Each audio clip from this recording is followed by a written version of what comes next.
again, one of my favorite things about you is how you communicate too, though. If I describe you to somebody else, they'll be like, "No, that's my girl Robin. You meet her or whatever." Like, and then if I talk about the influence that you have on me, it would be, um, deciding your value system, protecting your space and your peace, and the communication part, and even um, managing romantic relationships or the romantic relationship, because I know so but I remember one time we were talking about raising daughters to be wives, like, and even though some people right now feel like, with the feminist movement and stuff like that, and especially here in the South, people are like, um the women here are raised to be wives, and they want to be, they may aspire to be more than that, but they feel like it might be a little crippling sometimes. But from our experience, we were not raised to be wives. Right. Right. And so it's a whole, but a lot of women desire to be wives because that's the dream. It might be the power couple, another one of the dream Right. power couple, what we see on TV, and then just trying to do the right thing in a romantic relationship, finding a partner, finding a spouse. You find somebody that you like.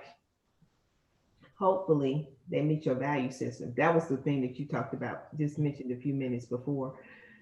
Finding somebody in your values, within your value system. Right. And we can definitely come back to that if we need to.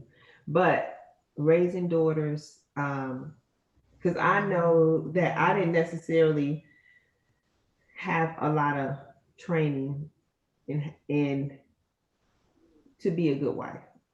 I mean, I was looking at all these outside sources or whatever, but we didn't have conversations. And I'm not saying it's a training course, but it's probably just more in the way that the example that you live with your husband, and the conversations you may have with your daughter. But it's not like you got to be a good wife. It's maybe be a good person, or not a good person, but Um, for me, one of the things that I did, and I kind of learned, my kids are 9 years apart.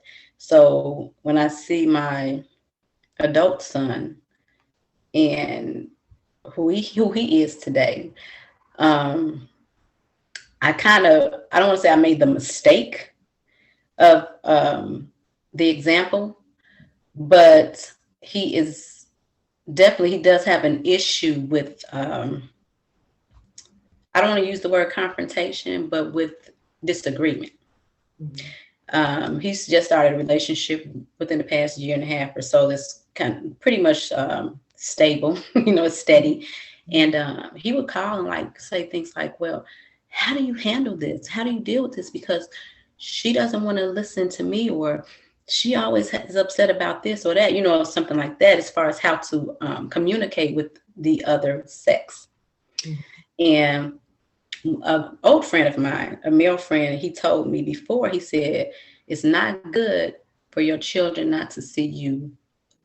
I don't want to say argue, but not to, he did say argue, but I would use words like debate or disagree or something like that, Mhm. in front of your spouse. And he would tell me, that was years ago. He would always tell me that. And I was like, well, I just tell him, we don't go back and forth in front of the kids, or, we'll talk about it later, things like that. That was just me. I just didn't want them to see that. I saw it. You know what I'm saying? I didn't want them to see that growing up or what have you. And um, so saying that to say, for her, since that was an experience that I learned from my younger child, who's an adult now, and I have these conversations with him, I know that my goal is not to have this conversation with her as at the same, and when she becomes this age. So now I have to realign the way that I managed myself in this, in what I'm presenting to her or whatever. It doesn't take away my communication with my spouse, the way that I communicate, but I do want her to know there's a space for your feelings. There's a space for your delivery. You know what I'm saying? It's a way to do it.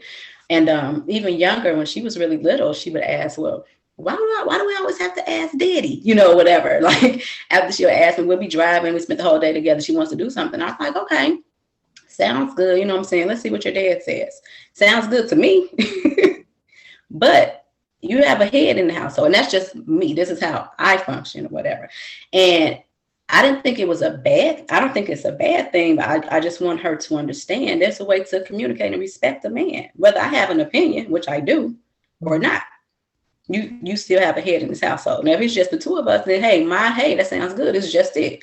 But you have two parents, and we both have to show you that we're able to manage our thoughts and our opinions and our feelings about whatever situation you are in as a child. We have to deliver that and come together in agreement, or most of the times it ends up being back in me, though, to be honest with you. I've learned to start now saying, You said most of the time it ends up being it what? comes back to me. Where he'll be like, well, what do you think? And I'm like, it's on you, buddy. You know, it's like, it's on you. Whatever you say, that's what it is, or whatever. And sometimes they used to be like, we gotta ask him. You know, she's saying cool. He may say no, or vice versa with me. You know, I might say no, and he says yes. So, and if even like she had a party, I'll give you an example. She's a teenager now. She had a party a couple of weeks ago to go by, and I was like, my man said no. I didn't voice it. I didn't say anything because this is a period where it's all him. I said, this is all you right now, and we came to an agreement. She can go for a little while. You know, she can just go by to, celebrate her friend, acknowledge her, her birthday or whatever, and come back, So it was, even though I was weary because there's so much stuff going on in Chicago, I was just like, it's on you. That was my piece. It was on you. So when I say that, I think he kind of knows that's my no.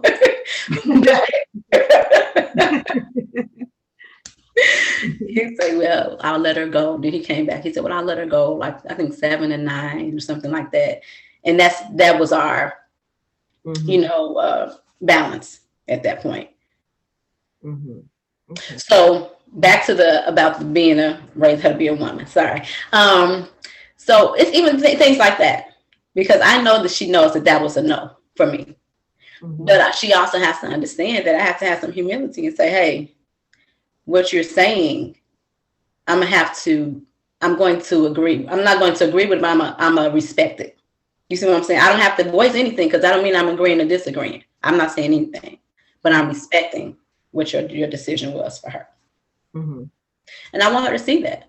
It doesn't mean I'm any weaker. It just means that, hey, this was his call. This particular situation was his call. So I need to shut up. Let him make the call. And he made a cool one. Like, he didn't say, okay, go all night or whatever. She can do what she want to do. It was like, okay, he understood where I stood. But he knew that there was something that she wanted. So as a parent, he had to figure out how to make both of the women in the house, which drive him crazy, happy. So I'll say that was a good job. But it was also a point for her to see that, hey, I cannot agree with something with him, but I don't have to get mad or angry. I can still respect what his choice is as a dad or a father. You said that too before, humility, that a lot of times in relationships, it takes a lot of humility. Well, not a lot, but it takes at least some humility in order to make that relationship work. And that, I guess, aligns with the peace, having that peaceful relationship. A big part of that is having humility, and not necessarily that, but having humility doesn't mean shrinking. Right. It is a process. It is listening, taking the time to understand and process what you're hearing. And you also, like in that same space, making that adjustment to make both people or everybody, or trying to accommodate for everybody. Right. There's obviously a balancing act there, where and this is why people say relationships take work, Mhm. you know.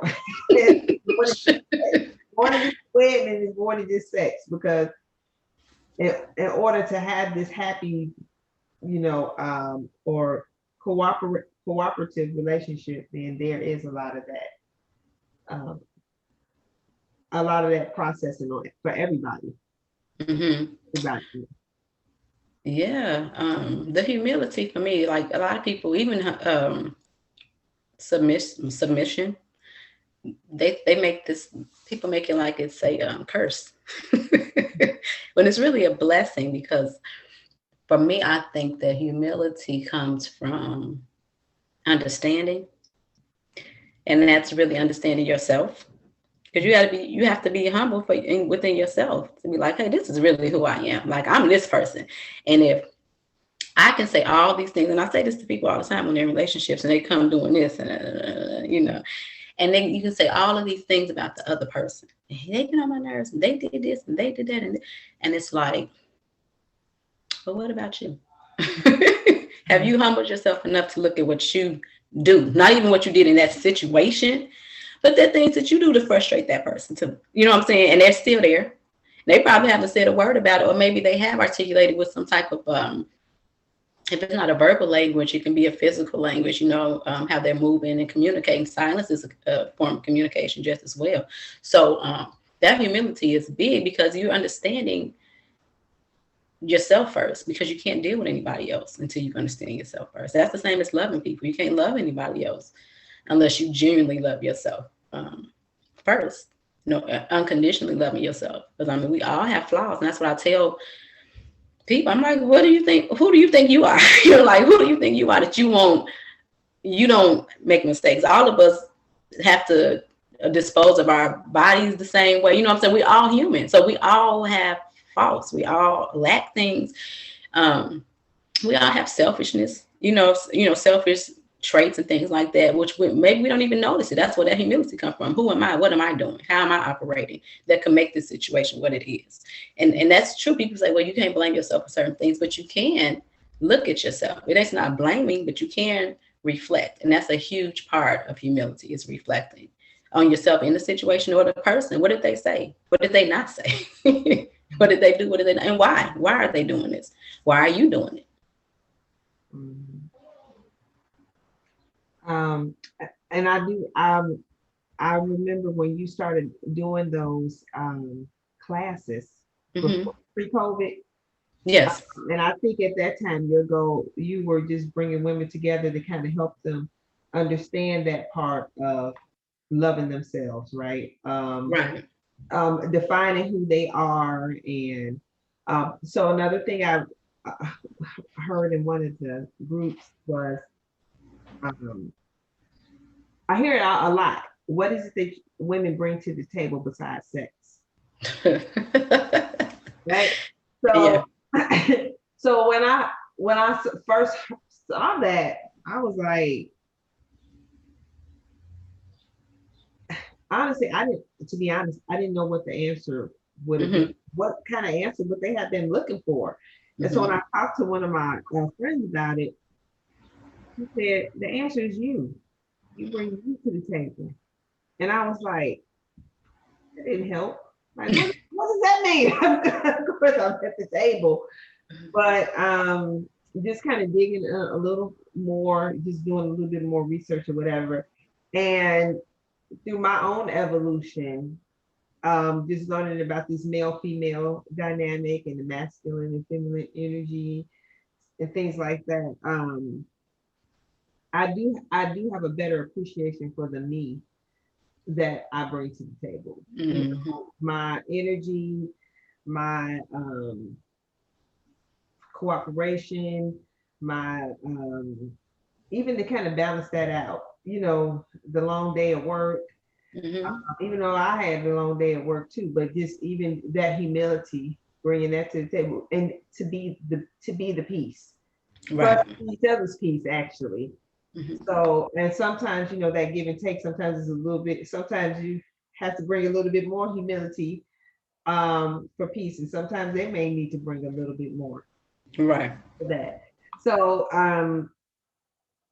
but and I remembered at that time that you were doing those classes, and I wish I said, "Oh man, I wish I was in Chicago." Only if Zoom was that bad. I know. But I wish I was in Chicago so I could be there for that. Because I know he was in there That's a dropping gems or whatever. real Wish fun. I could do that. And honestly, at the time you were doing that, and that was just a couple of years ago, Hmm. I was still, again, evolving, searching, trying to find the parts and appreciate the parts of me that made me really special.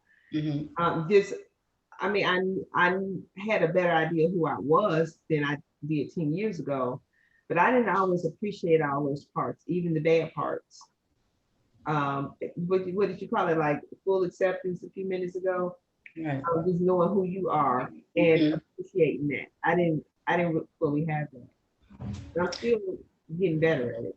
We still every day we all still trying to get better at it. Like I said, it's good to learn something new every day, and the best learn is about yourself. Best getting learned is about yourself. But that's for me. That's how I feel. I'm like, oh, this is why I get triggered with that. Oh, let me deal with that part first or whatever. Mhm, Yeah. mhm, Um, but yeah, what do you bring to the table? I admire you when you say like I'm planting, I'm planting a particular herb or something that you know how to be self sufficient. You're very self sufficient, which is very good.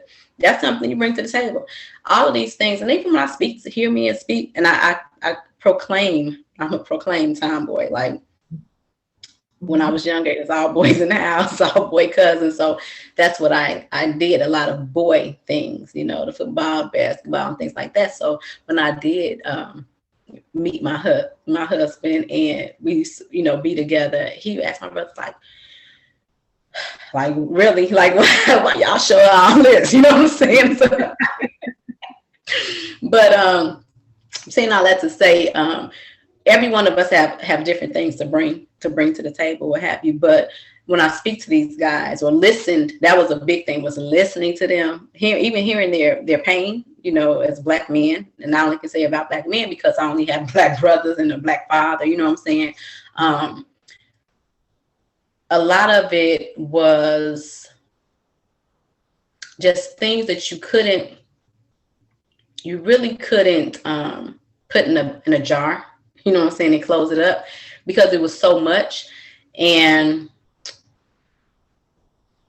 um, so that's primarily how I communicate with my spouse now.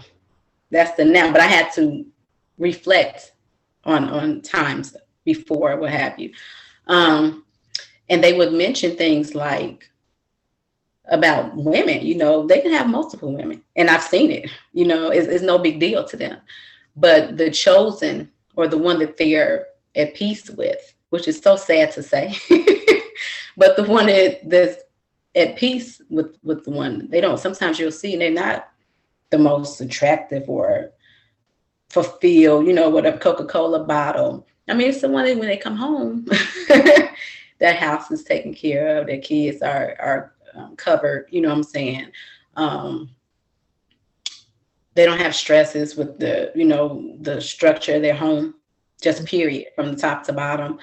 Um, and the woman respects them, you know. That's a big part of what you bring to the table.